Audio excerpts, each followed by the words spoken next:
I got some great advice decades ago when my son Lucas was having speech delays, and I did not want it to be autism. I did not think it was autism.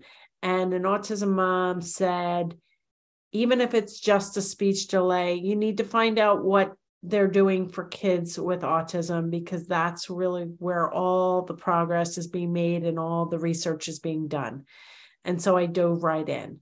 So today I'm going to talk about what you should do if it is just a speech delay, and highlight an interview I just recently did with a mom with a 3-year-old who had speech delays at 2.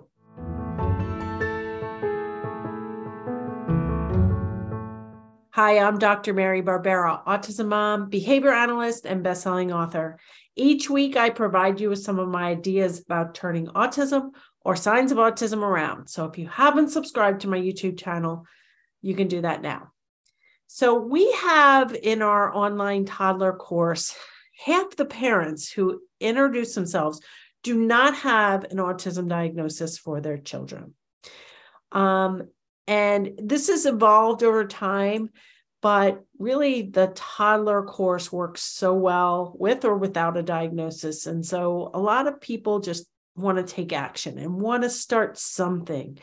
And so today we're featuring a snippet from podcast 205 with Katty, talking about her little boy, Santiago, who had a speech delay at 2 and took both my toddler course and my verbal behavior bundle after that, made all kinds of progress. And we talk about the success he's had and some of the intervention she did. And we also talk about her feelings about joining an online autism course when her son didn't have a diagnosis.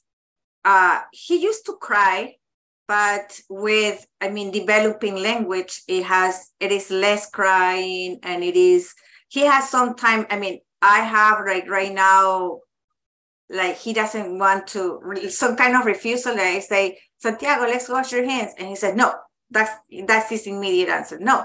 So, but then once again, watching the courses and watching the no more tantrums, right? That helped me a little bit, like assessing again and try to remember when this has happened. And right now I find out a strategy and he's not crying anymore. So I'm happy. And he's happy. Yeah. So we used to have a course called, it was called No More Time Out, mini course. And it's included as part of the full course, but it's also, you can buy just the mini course, but we just recently changed the name of it to Turn Tantrums Around. And it's for small kids who are having tantrums and other problem behaviors. And it's really just preventative, proactive strategies. It only takes you about an hour and a half to 2 hours to complete. And it apparently helped Katty with problem behaviors. So we went from babbling, not speaking at 22 months. 22 months. You joined the course when he was how old? When he was 22. 22 months, you joined the course. 22 months. And then within the course, the toddler course is 60 days. So yeah. He was having word approximations at that point, or when I finished the toddler course, he was just like trying to make approximation things. Okay. Yeah. And I also taught him some sign language. Mm-hmm. So he was trying to sign, just because he was not like too much interested in our work. So he was just like interested in, when he was looking animals outside. So I taught him some sign language for some animals, some food. But yeah, he was signing and he was saying approximation words. Yeah. And so then after the 60 days, people are like, well, what happens after 60 days? Well, just like anything else, a college course or playing the guitar, learning to swim, you go to the next course, you go to the next thing. Mm-hmm. And that is adding the verbal behavior bundle course, which, the toddler course really gets you in good shape to learn that information. But that information is it was originally created for professionals and gung-ho parents. So how was that transition for you? It was good because as I thought, I don't think that I mentioned it, but another thing that my son did is that his attention span was not good. He was just like going from one toy to another, and he was running everywhere. So when I started the toddler course, I got the strategies to sit him at the table, and that he can be interested in what we were doing. I mean, it was just at the beginning, just reinforcements. He was sitting there. I remember that at that time he liked to eat a lot. So I brought blueberries, and he was, every time that he said something and that we did something, it was a blueberry. And he was happily sitting there, and he learned to sit right there. And we started there with making sounds. And when I jumped from the toddler to the early learning course or the BB bundle, it was pretty much we kept doing the same things, but obviously starting getting more skills at the table, right? Like matching more and things like that. And I do have a video blog about table time and a whole podcast on the 5 questions we frequently asked questions we get about table time. But table time is actually pretty controversial because most people think that with a very young child, 2 or 3-year-old, you should follow the child's lead. And we of course, as my procedures, we never force a child to sit at the table. We want it to be fun. We want the child running or eagerly walking to the table. And if that's not right, if you don't have the reinforcement and the demands right, that's not going to happen. And our table time is a mixture of natural environment, manding, and fun, and some early learner activities that seem like fun, but they're part manned. So what do you say to the naysayers about table time? What you mentioned about the follow the child's lead, I was told to do that. I mean, I got a private consultation with a speech therapy, and she said, "Oh, follow the lead," but that didn't work for me. I mean, it was a complete disaster.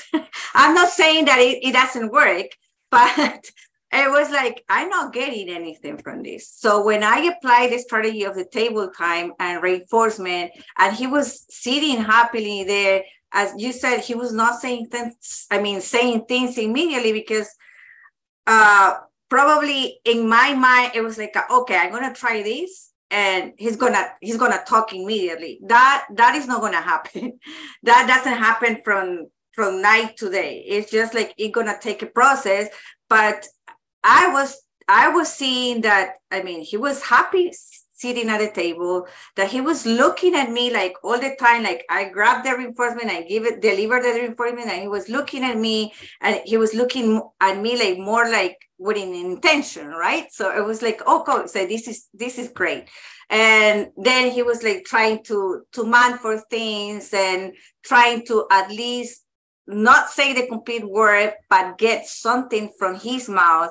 It was like, okay, this is working. So yeah, and as I told you, I was trying to get the most of these strategies.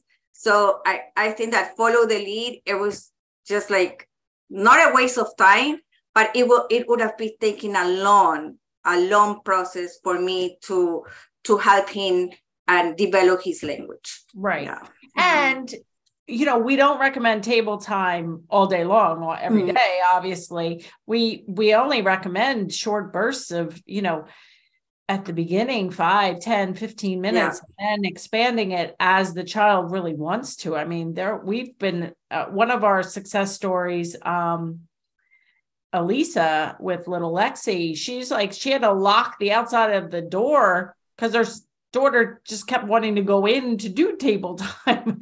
Like these kids, it gets so well paired with your attention, with access to easy, fun activities that it becomes really, really reinforcing. And of course, all day long at the grocery store, in the bathtub, all of these strategies that you, yeah, that even when the child are learning at the table, then we're expanding. Yeah, that helped me a lot because it was just not a table. I usually do it when we woke up, I just like, okay, we're getting up and we do the table. And Santiago, I up to this day, he said, Mama, table time.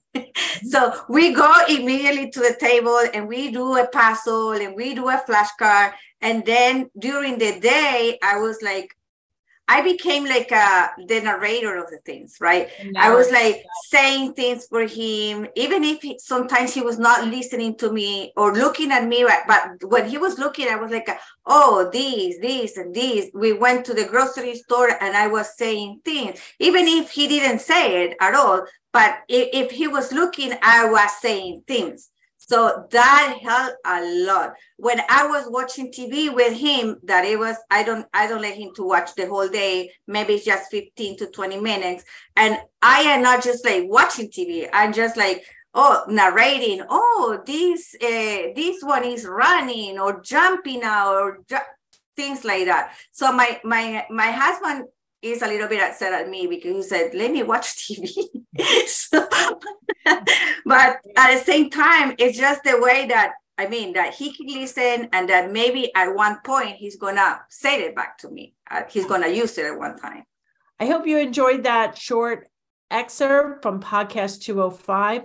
If you have a toddler that you're worried might have a speech delay or maybe has early signs of autism or ADHD or sensory processing issues, you could take a free toddler assessment today. Go to freetoddlerassessment.com, get your scores, and take action like Katty did.